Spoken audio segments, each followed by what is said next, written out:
రాజకీయాల్లో మరో పెద్ద పొలిటికల్ మాస్టర్ స్ట్రోక్. ఒకే ఒక్క లేఖ ఇప్పుడు ఉత్తర తెలంగాణ రాజకీయాల్ని కుదిపేస్తుంది. కాళేశ్వరం ప్రాజెక్ట్ వైఫల్యం తర్వాత రేవంత్ రెడ్డి వేస్తున్న వ్యూహాత్మక అడుగులేంటి? ఒకప్పుడు కేసీఆర్ తుమ్మిడిహెట్టు బ్యారేజ్ ఎత్తుకి 148 మీటర్లకు ఒప్పుకుంటే దాన్ని పెంచాలని రేవంత్ రెడ్డి ఎందుకు డిమాండ్ చేస్తున్నారు? కేసీఆర్ ఫెయిల్ అయిన చోట రేవంత్ రెడ్డి సక్సెస్ కాగలరా? ఉత్తర తెలంగాణ ఓట్ల కోసం కాంగ్రెస్ వేసిన భారీ స్కెచ్ వెనుకున్న అసలు కథేంటి? ఈ రోజు అసలేం జరుగుతుంది విత్ రచన at 4 PM లో మీకోసం. ఈ రోజు టాపిక్ లోకి డీప్ డౌన్ డీటెయిల్స్ లోకి వెళ్ళాలంటే ముందు అసలు ఈ తుమ్మిడిహట్టి బ్యారేజ్ విషయం ఎందుకు వెలుగులోకి వచ్చిందో, దాన్ని వెనుకున్న తాజా పరిణామం ఏంటో తెలుసుకోవాలి. అదేంటంటే తెలంగాణ ముఖ్యమంత్రి రేవంత్ రెడ్డి మహారాష్ట్ర ప్రభుత్వానికి ఈ బ్యారేజ్ విషయంలో లేఖ రాశారు.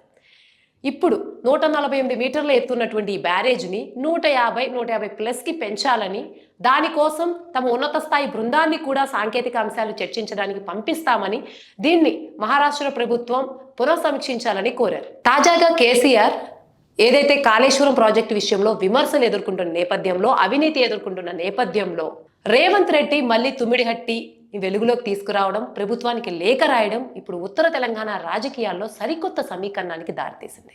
సో ఇది ఇప్పుడు జరిగిన పరిణామం. అసలు ఈ తుమ్మిడిహట్టు ప్రాజెక్టు గురించి ఉన్న వివాదం ఏంటి? గతంలో వైఎస్ఆర్ హయాం నుంచి తర్వాత కేసీఆర్, ఇప్పుడు రేవంత్ రెడ్డి వరకు జరుగుతున్న మార్పులేంటి?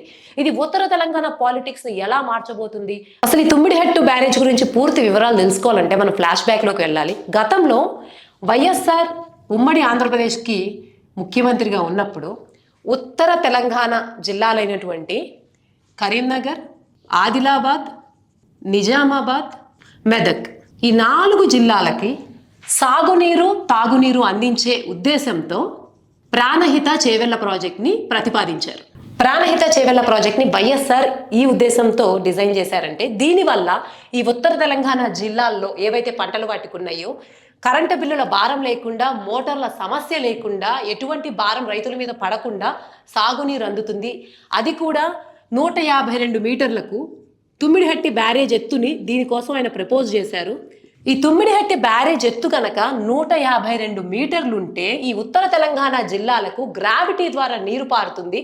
దానివల్ల కరెంటు బిల్లుల భారం పడదు, మోటార్ల అవసరం పడదు, మోటార్ల భారం పడదు, రైతులు చాలా కంఫర్టబుల్గా ఉంటారు అన్న ఉద్దేశంతో వైఎస్ఆర్ ప్రభుత్వం దీన్ని ప్రతిపాదించింది.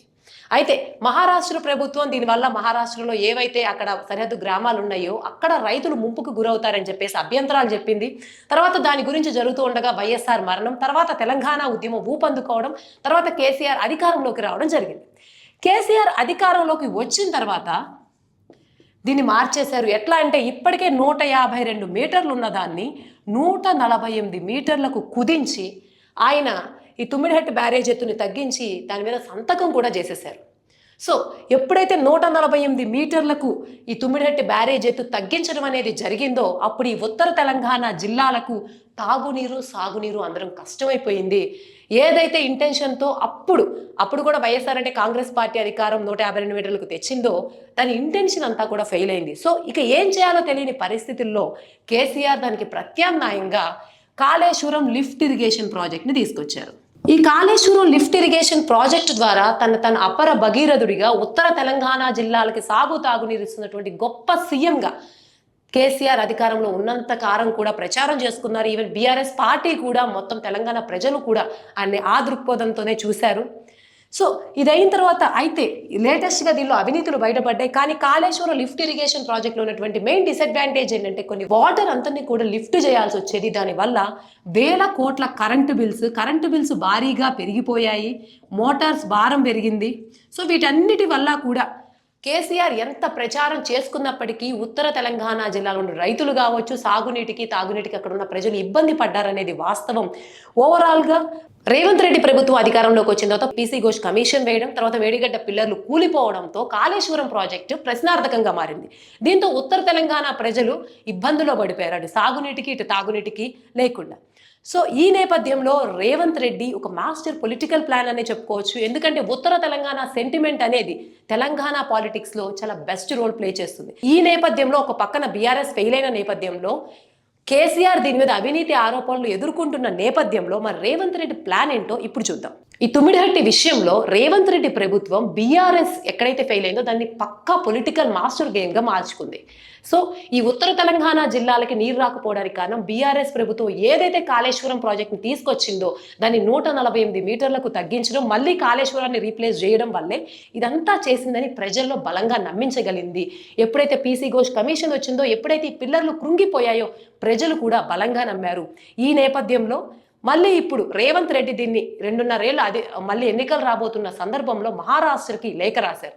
ఇంకొకటి ఏంటంటే మరి రేవంత్ రెడ్డి మహారాష్ట్ర ప్రభుత్వానికి లేఖ రాశారు. అక్కడ ఉంది బీజేపీ గవర్నమెంట్ అలయన్స్.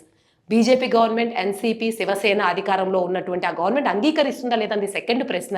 కానీ ముందైతే ఉత్తర తెలంగాణ ప్రజల్ని ఆకట్టుకోవడానికి లేఖ రాయడం, కొందరు ఉత్తర తెలంగాణ సెంటిమెంట్ని రైజ్ చేయడం, అట్లీస్ట్ ఇప్పుడు వచ్చినటువంటి సీఎం అయినా సరే మన కోసం ఆలోచిస్తాడు అని ఒక బిలీఫ్ని అయితే రేవంత్ రెడ్డి ఈ లేఖ ద్వారా స్పష్టం చేశారు. ఇక్కడ రేవంత్ రెడ్డి చెప్పకుండా చెప్తున్న ఇంకో విషయం ఏంటంటే అసలు ఈ ప్రాజెక్టుని ఉత్తర తెలంగాణని కాపాడడానికి ప్రయత్నించింది కూడా వైఎస్ఆర్ రెడ్డి అధికారంలో ఉన్నప్పుడు ఉన్నటువంటి కాంగ్రెస్ హయామే. సో కాంగ్రెస్ ఆల్రెడీ 152 మీటర్ల ఎత్తుతో ఇస్తే దాన్ని మళ్ళీ అధికారంలోకి వచ్చిన కేసీఆర్ తగ్గించి ఇంకా ప్రమాదంలో పడేశారు. సో ఇప్పుడు నేను దాన్ని మళ్ళీ రెక్టిఫై చేసి పాత కాంగ్రెస్ ఏదైతే 152 మీటర్లు ఇచ్చిందో ఇప్పుడు ఈ 148 మీటర్ని ఆ స్థాయికి పెంచి అదే ప్రయోజనం అందించబోయే ప్రయత్నం చేస్తున్నాను. ఓవరాల్గా కాంగ్రెస్ మాత్రమే ఉత్తర తెలంగాణని పట్టించుకుంటుంది అనేటువంటి ఒక స్ట్రాంగర్ మెసేజ్ని కూడా రేవంత్ రెడ్డి ఇచ్చారని అనుకోవచ్చు.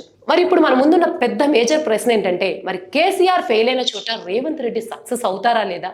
దీన్ని మనం 2 యాంగిల్స్లో చూడొచ్చు. మొదటిది మహారాష్ట్రలో ఉంది బీజేపీ ప్రభుత్వం, అంటే బీజేపీ అలయన్స్తో ఉన్న ప్రభుత్వం, శివసేన, ఎన్సీపీ, బీజేపీ అలయన్స్తో ఉన్న మహాయుత అక్కడ పవర్లో ఉంది. మరి అక్కడ ప్రభుత్వం ఒకవేళ ఆల్రెడీ మన తెలంగాణలో ఉంది కాంగ్రెస్ ప్రభుత్వం, అంటే సెంటర్లోనూ బీజేపీ ప్రభుత్వం, మహారాష్ట్రలోనూ బీజేపీ ప్రభుత్వం. వాళ్ళ పొలిటికల్ రైవల్ అయినటువంటి కాంగ్రెస్ ముఖ్యమంత్రి అధికారంలో ఉన్నప్పుడు ఇటువంటి ప్రాజెక్ట్ ప్రపోజ్ చేస్తే ఒప్పుకుంటారా లేదా అని ఒక విషయం. ఇంకొకటి అక్కడ ఉన్నటువంటి స్థానిక రైతులు. రెండో ఇష్యూ అంటే ఒకటి గవర్నమెంట్ పరంగా ఉన్నటువంటి ఇష్యూ అయితే ఇంకొకటి ఫార్మర్స్ ఇష్యూ. అంతకుముందు వైఎస్ హయాంలో ఉన్నప్పుడు కూడా అభ్యంతరాలు ఎందుకు వచ్చాయంటే అక్కడ ఉన్నటువంటి రైతులు రైజ్ చేసినటువంటి అబ్జెక్షన్స్, అక్కడ ఉన్నటువంటి ముంపుకు గురవుతుంది అని.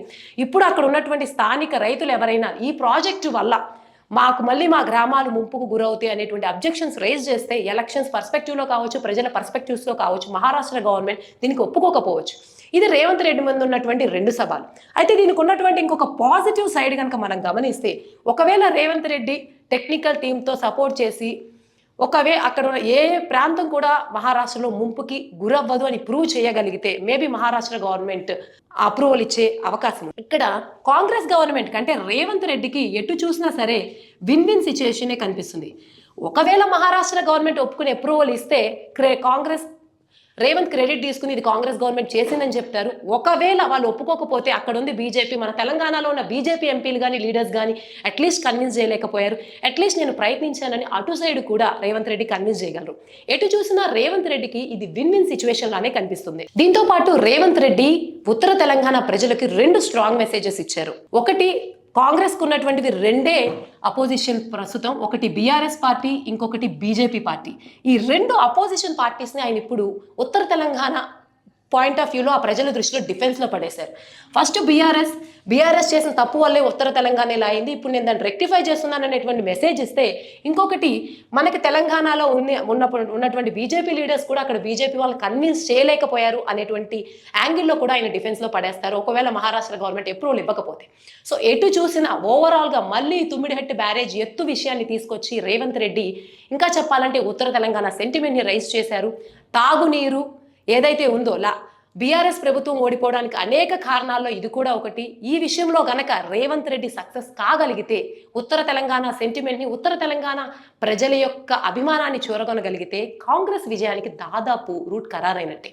మరి రేవంత్ రెడ్డి ఈ పొలిటికల్ స్ట్రోక్ ఎలా పనిచేస్తుందో, దీనికి మహారాష్ట్ర గవర్నమెంట్ ఎలా రియాక్ట్ అవుతుందో వేచి చూడాల్సిందే. ఓవరాల్గా ఈ విషయం గురించి మీరేమనుకుంటున్నారో కమెంట్స్లో తెలియజేయండి.